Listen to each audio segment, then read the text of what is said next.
இன்னைக்கு என் ஒய்ஃப் என்கிட்ட இல்லை, அவங்க பெத்த குழந்தைய கையில் கூட தூக்கல சார். இன்னும் முகத்தை பார்க்கல சார். முகத்தை பார்க்காம எவ்வளோ அவ்வளோதுப்பா. 6 வருஷமும் பிள்ளை அவ்வளோ பெரிய குழந்தை இருந்து இது வந்து அது கிழிக்குமா சார்? கிழிச்சு அதில் வயிற்றுல வந்து 2.5 லிட்டர் எடுத்துருக்காங்க சார். வெறும் மலமும் ரத்தமும் கலந்து சிசேரியன் பண்ணி அவங்க வயிற்று கிழிச்சு எடுத்து வயிற்றை ஃபுல்லாக க்ளீன் பண்ணி காமிச்சிட்டு இது பண்ணாங்க. இப்போ என் பொண்டாட்டி என்கிட்ட இல்லை சார், அவங்க இறந்து போயிட்டாங்க சார். இது முழுக்க மருத்துவரோட அலட்சிய போக்கால ஏற்பட்ட சதி சார். இது குடல்ல எப்படி ஓட்ட விழுகும், சிசேரியன்ல ஓட்ட விழுகுது இல்ல. கேஎம்சில போய் ட்ரீட்மெண்ட் பார்க்குறோம், ட்ரீட்மெண்ட் பார்த்து ஓப்பனா ஸ்டேட்மெண்ட் கொடுக்க மாட்டாங்க. ஆமா முன்னாடி வந்தப்பே ஓட்ட இருக்கு அப்படின்னு சொல்ல மாட்டாங்க. சொன்னா என்ன சார்? உடனே கேஎம்சி கூட்டு போங்க, அவங்க முடியாம மூச்சு தானே இருக்கு, இங்கே வெண்டிலேட்டர் இல்லை, எதுவும் இல்லை. நான் என்ன பண்ணேன், எதுவும் இல்லாமல் எதுக்கு சார் இவ்வளோ பெரிய ஆஸ்பத்திரி? நார்மல் டெலிவரி பண்ணுவாங்களா, சிசேரியன் பண்ணுவாங்களா? சிசேரியன் தான் பண்ணுவாங்க. ஆனா வயிறு வலி வந்த புள்ளைய தேவையில்லாம ஞாயிற்றுக்கிழமை ஃபுல்லா அப்சர்வேஷன்ல வச்சாங்க. இன்னும் வலி வரட்டும்னு அவளை அப்சர்வேஷன்ல வச்சாங்க. எந்த ஒரு நியாயம் சார் உங்களுக்கு சிசேரியன் பண்ற பிள்ளைக்கு வெயிட் பண்ண வைப்பாங்க அப்சர்வேஷன்ல? எந்த சிசேரியன் பண்ண பொம்பளைக்கு சார் இனிமா கொடுப்பாங்க? அவளுக்கு இனிமா கொடுத்து சார் கொண்டிருக்காங்க. இனிமா அந்த பிள்ளைக்கு கொடுத்து அந்த மழை எல்லாம் அந்த புள்ள பிளட்ல ஃபுல்லா இன்ஃபெக்ஷன் எல்லாம் முடிஞ்சிச்சு சார். நீ வெள்ளிக்கிழமை சாயந்தரமும் அந்த பிள்ளை இங்கே தான் சார் வச்சிருந்திருக்காங்க. அந்த பிள்ளையால முடியல. சனிக்கிழமை வரைக்கும் இதே ஆஸ்பத்திரியில சார். இன்னொரு ஒரு கொடுமை, மூச்சு திணறல் வந்த பிள்ளைக்கு வைக்க வெண்டிலேட்டர் இல்லையா சார் இந்த ஆஸ்பத்திரியில? இதுல வந்து எல்லாம் கோடியா கொடுத்து ஏமாறுறீங்களே. வெண்டிலேட்டர் இல்லாத இந்த ஆஸ்பத்திரியில ஒரு ஆஸ்பத்திரியா சார்? கேஎம்சி போன புள்ள, அன்னைக்கு போன புள்ள, சாகர வரைக்கும் அந்த புள்ள கண்ணையும் திறக்கல ஒன்னையும் திறக்கல சார். கேஎம்சில சொன்னாங்க, டாக்டர்கிட்ட கேட்டதுக்கு இந்த பிள்ளைக்கு 6 வருஷமா புள்ள இல்லை சார். புள்ள இல்லாம கஷ்டப்பட்டு பெற்றுங்க, அவன் உயிரோட இல்லாம போயிட்டான். கிரிட்டிக்கல் பேஷண்ட்டுங்கிறது இங்கே இருக்கிற எல்லாருக்குமே தெரியும், உங்களுக்கே தெரியும் சார். ஒரு கிரிட்டிக்கல் பேஷண்ட்டுக்கு நார்மல் டெலிவரி பண்ணுவாங்களா, சிசேரியன் பண்ணுவாங்களா? சிசேரியன் தான் பண்ணுவாங்க. ஆனால் வயிறு வலி வந்த பிள்ளைய தேவையில்லாமல் ஞாயிற்றுக்கிழமை ஃபுல்லாக அப்சர்வேஷனில் வச்சாங்க. இன்னும் வலி வரட்டும்னு அவளை அப்சர்வேஷனில் வச்சாங்க. எந்த ஒரு நியாயம் சார் உங்களுக்கு சிசேரியன் பண்ணுற பிள்ளைக்கு வெயிட் பண்ண வைப்பாங்க அப்சர்வேஷனில்? இருந்தாலும் அவர் வயிறோட வெயிட் பண்ணா. ஞாயிற்றுக்கிழமை ஃபுல்லாக அவள் கேட்டு பார்த்துருக்காங்க. இப்போ இன்னைக்கு பண்ண முடியாதே, திங்கக்கிழமை தான் உங்களுக்கு ஆப்ரேஷன் பண்ண முடியும்னு சொல்லிட்டு திங்கக்கிழமை சிசேரியன் பண்ணாங்க. திங்கக்கிழமை சிசேரியன் பண்ணி செவ்வாய்க்கிழமை சாயந்தரம் அவளை ஐசியூலேருந்து நார்மல் வார்டுக்கு கொண்டு வந்தாங்க. செவ்வாய்க்கிழமை சாயந்தரம் அவள் நார்மல் அந்த மயக்க இதில் இருந்தால அதிலே இருந்தா. புதன்கிழமை மதியமாக ஒரு கஞ்சி சாதம் சாப்பிட்ருக்கா. அதாவது அவள் எடுத்த ஃபஸ்ட்டு ஃபுட்டு வந்து ஒரு லைட்டாக ஒரு கஞ்சி சாதம். அப்பயும் அவளுக்கு லைட்டாக வயிறு வலி கொடுத்து வீங்கிருக்கு. அந்த உடனே அங்க இருந்து பேஷண்ட் சொல்லியிருக்காங்க, நர்ஸுங்க வந்து ஊசி போட்டுட்டே இருந்திருக்காங்க. நர்ஸுங்கள்ட்ட உடனே சொன்னதுக்கு அவங்க என்ன சொன்னாங்கன்னா, ஃபர்ஸ்ட் காரணம் என்ன சொன்னாங்கன்னா, ஸ்டிச்சஸ் போட்டிருக்கோம்ல சிசேரியன் பண்ணி, அந்த வலி உங்களுக்கு ஒரு மாதிரி இழுத்து பிடிச்ச மாதிரி இருக்கும் அப்படின்னு ஃபர்ஸ்ட் நர்ஸு சொல்லியிருக்காங்க. இந்த பொண்ணு சரி ஓகே நாங்களும் விட்டுட்டோம். திரும்ப அடுத்து வியாழக்கிழமை நான் சரியாக சொல்கிறது, மதியம் அவள் ரசசாதம் சாப்பிட்டு தண்ணி குடித்த உடனே பிள்ளைக்கு ஃபுல்லாக வயிறு பெருசாக வீங்கி பயங்கரமான வலி கொடுத்துருக்கு. உடனே நர்ஸை கூப்பிட்டோம். வந்து சும்மா சும்மா சும்மா அவளுக்கு பேராசிட்டமால் ஆன்டிபயோட்டிக் மட்டும்தான் கொடுத்துட்டு இருந்தாங்க.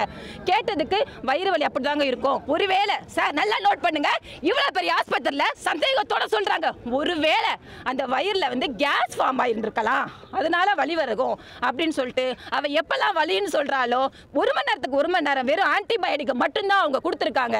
அப்பயும் அந்த அட்டெண்டர் கேட்டிருக்காங்க, ஏங்க இப்படி சும்மா சும்மா ஆன்டிபயோட்டிக் குடிக்கிறீங்க? இல்லைங்க, நாங்கள் டாக்டர்கிட்ட கேட்டோம், நர்ஸ் சொன்னது வார்த்தை இதுதான், டாக்டர்கிட்ட கேட்டோம், டாக்டர் தான் சொன்னாங்க ஆன்டிபயோட்டிக் கொடுக்க சொன்னாங்க.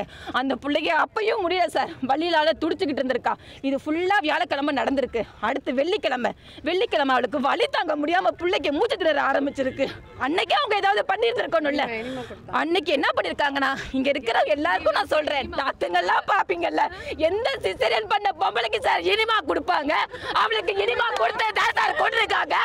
இனிமா அந்த பிள்ளைக்கு கொடுத்து அந்த மழை எல்லாம் அந்த புள்ள பிளட்ல ஃபுல்லா இன்ஃபெக்ஷன் எல்லாம் முடிஞ்சிச்சு சார். நீ வெள்ளிக்கிழமை சாயந்தரமும் அந்த பிள்ளை இங்கே தான் சார் வச்சிருந்திருக்காங்க. அந்த பிள்ளையால முடியல.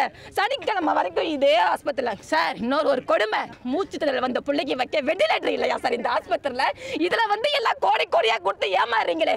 வெண்டிலேட்டர் இல்லாத இந்த ஆஸ்பத்திரியில ஒரு ஆஸ்பத்திரியா சார்? தயவு செஞ்சு இந்த ஆஸ்பத்திரிக்கு நம்பி வராதிங்க. சனிக்கிழமை வரைக்கும் இங்க வச்சு முடிச்சுட்டாங்க சார். அவசரமா அந்த பிள்ளை எங்களுக்கு தெரிஞ்சு போச்சு சார், இங்க ஒன்றும் பண்ண முடியாதுன்னு. அடுத்து கேஎம்சிக்கு இவங்களே இவங்களே ரெஃபர் பண்ணி இவங்க ஆம்புலன்ஸ்லேயே அந்த பிள்ளைய கேஎம்சிக்கு அனுப்பிச்சிட்டாங்க சார். கேஎம்சி போன புள்ள அன்னைக்கு போன புள்ள சாகிற வரைக்கும் அந்த புள்ள கண்ணையும் திறக்கலை ஒன்னையும் திறக்கலை சார். கேஎம்சியில் சொன்னாங்க டாக்டர்கிட்ட கேட்டதுக்கு அந்த பொண்ணு அங்கேருந்து வரப்பையும் சிவியராக தான்மா வந்திருக்கு, இங்கேருந்து இங்கே ஆப்ரேஷன் பண்ணி பார்த்ததில்ல ஏதோ குடலில் லைட்டாக ஓட்டையான் சார். லைட்டாக ஓட்டப்பட்டதுனால தான் அந்த பிள்ளைக்கு இனிமாயும் கொடுத்து எல்லாம் கலந்து பிளட்டெல்லாம் கலந்து அந்த பிள்ளை இன்னைக்கு உயிரோடே இல்லாமல் போயிருச்சு சார். நேற்று நான் போய் பார்த்தேன் சார் கேஎம்சியில் அந்த பிள்ளைய மூஞ்சியெல்லாம் வீங்கி என்னென்னமோ வச்சுருந்தாங்க. இப்பயும் சொல்கிறேன் எனக்கு எல்லா ஆஸ்பத்திரி மேலேயும் சந்தேகம் இருக்குது சார். அந்த பிள்ளை மூஞ்சியெல்லாம் வீங்க அந்த பிள்ளையாவே இல்லை சார். நீங்க தான் சார் நியாயம் கொடுக்கணும். அந்த பிள்ளைக்கு 6 வருஷமா புள்ள இல்லை சார். புள்ள இல்லாம கஷ்டப்பட்டு பெற்றுங்க அவன் உயிரோட இல்லாம போயிட்டான். குடல்ல வந்து ஓட்ட வந்து எல்லா டாக்டரும் வந்தது கிடையாது சார். எல்லா டாக்டரும் அவங்க டாக்டர் ஒரு இது எந்த டாக்டர் யாரையும் காட்டி கொடுக்கல சார். கேஸ் ட்ரபிள் அப்படி இப்படின்னு சொல்லி இது பண்ணிட்டாங்க. இன்னைக்கு என் ஒய்ஃப் என்கிட்ட இல்லை, அவங்க பெத்த குழந்தைய கையில் கூட தூக்கல சார். இன்னும் முகத்தையே பார்க்கல சார். முகத்தை பார்க்காம எவ்வளோ அவ்வளோதுப்பா 6 வருஷமும் பிள்ளை இல்லாத அவங்க முகத்தை கூட பார்க்கணும். அவ்வளோ வலி சார். அவங்க நேற்று அலட்சியமாக பதில் சொல்கிறாங்க அது ஒரு இதாக இருக்கும் அப்படின்ட்டு. எப்படி சார் இருக்கும்? ஏன் சார் ஒரு குடல்ல அது ஏதாவது கட்டி இடிச்சு கிழிச்சிருக்கோம் அப்படின்னு அசால்ட்டாக பதில் சொல்கிறாங்க. எப்படி சார் வரும்? அவ்வளோ பெரிய குழந்தை இருந்து இது இருந்து அது கிழிக்குமா சார்? கிழிச்சு அதில் வயிற்றில் வந்து 2.5 லிட்டர் எடுத்திருக்காங்க சார். வெறும் மலமும் ரத்தமும் கலந்து சிசேரியன் பண்ணி அவங்க வயிற்று கிழிச்சு எடுத்து வயிற்றை ஃபுல்லாக க்ளீன் பண்ணி காமிச்சு இது பண்ணாங்க. எப்படி சார் அவ்வளோ வரை கலந்துங்க? அது அவங்க ஒரு நாள் முன்னாடி முடியாது இது மாதிரி இருக்குதுங்க அப்படின்னு சொல்லாமல் நீங்கள் போங்க அங்கே ஒன்றும் இல்லை சரி பண்ணிடுவாங்கன்னு சொல்லி அமுச்சு இப்போ என் பொண்டாட்டி என்கிட்ட இல்லை சார். அவங்க இறந்து போயிட்டாங்க சார். இது முழுக்க மருத்துவரோட அலட்சிய போக்கால ஏற்பட்ட சதி சார். இது குடல்ல எப்படி ஓட்ட விழுகும்? சிசேரியன் ஓட்ட விழுகுது இல்ல? கேஎம்சியில் போய் ட்ரீட்மெண்ட் பார்க்குறோம். ட்ரீட்மெண்ட் பார்த்து ஓப்பனா ஸ்டேட்மெண்ட் கொடுக்க மாட்டாங்க. ஆமா முன்னாடி வந்தப்பே ஓட்ட இருக்கு அப்படின்னு சொல்ல மாட்டாங்க. சொன்னா என்ன சார்? சார் ட்ரீட்மெண்ட் தான் சார் பண்ண சொல்லி கேக்குறோம். இந்த ஆஸ்பத்திரிக்கு ஹெல்ப் பண்றாங்க சார் அவங்க. நீங்க பேசுங்க சார். ஏன் மாத்துறாங்க கேட்டா வென்டிலேஷன் இல்ல. ஒரு மகப்பேறு இந்த சர்ஜரி தான் சார். அவங்க தான் சார் இந்த சர்ஜரி எல்லாம் நான் ஃபர்ஸ்ட்லேருந்து ஃபுல்லாக அவங்கள தான் பார்த்துட்டு இருந்தேன். சரிங்களா? எனக்கு அவங்கக்கிட்ட வந்து ரிப்போர்ட்டு 2 நாள் ரிப்போர்ட்லேயுமே எல்லாமே குறைஞ்சிட்டு வந்திருக்கு. அவங்க என்கிட்ட கொஞ்சம் கூட இன்டிமேஷன் பண்ணலை இதெல்லாம் குறையுது அப்படின்ட்டு. மூச்சு திணறல் வந்திருக்கு. கேட்டால் கேஷ் ட்ரபிள் கடைசி வரலும் இங்கேருந்து நான் போகிற வரலும் கேஷ் ட்ரபிள்னு சொன்னாங்க. காலையில் வந்து விக்னேஷ்னு ஒரு டாக்டர் சரிங்களா, அவர் தான் வந்து பார்த்துட்டு இது பண்ணார். சொல்கிறப்ப என்ன சொன்னார், நீங்கள் மதியமாக மாற்றிக்கங்க அப்படின்னாரு. நான் சரி ஓகே சார் நான் மதியம் இது பண்ணுறேன் முடியலைன்றீங்க. அப்போ என்னோட மைண்ட் என் ஒய்ஃப் பொழைக்கணும் அப்படின்றதில் நான் பண்ணேன். உடனே கீழே வந்து 10 நிமிஷம் கூட இல்லை, அடுத்து பிளட் ரிப்போர்ட் பார்த்துட்டு ரொம்ப சிவியராக இருக்கிறத பார்த்துட்டு நீங்கள் உடனே கேஎம்சி கூப்பிட்டு போங்க, அவங்க முடியாமல் மூச்சு தானே இருக்குது, இங்கே வென்டிலேட்டர் இல்லை எதுவும் இல்லை. நான் என்ன பண்ணேன், எதுவும் இல்லாமல் எதுக்கு சார் இவ்வளோ பெரிய ஆஸ்பத்திரி? கடைசி நொடியிலையும் பணம் கட்டின பிறகுதான் இங்க இருந்து அனுப்பிச்சு விட்டாங்க. பணம் கட்டினேன் சார். நான் என் ஒய்ஃபை அவங்க கொண்டு வந்திருக்க அந்த டேபிள் எடுத்து சார் ஸ்லிப்பு கொடுங்க அப்பதான் பணம் ஏற்றுவேன் அப்படின்றாங்க. நான் அப்பயும் 50,000 பணம் கட்டி என் ஒய்ஃப் இங்கேருந்து கூட்டு போனேன் சார். சார் ஆரம்பத்துலேருந்து இங்கே தான் பார்த்துக்கிட்டு இருக்கிறோம்.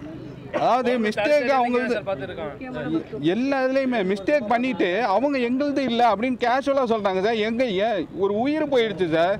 ட்ரெண்டை ஃப்ரெண்ட் ஆக்கிக்கோங்க. தந்தி டிவியின் சப்ஸ்கிரைபர்ஸ் அண்ட் ஃபாலோவர்ஸ் குடும்பத்தில் நீங்களும் இணையுங்க.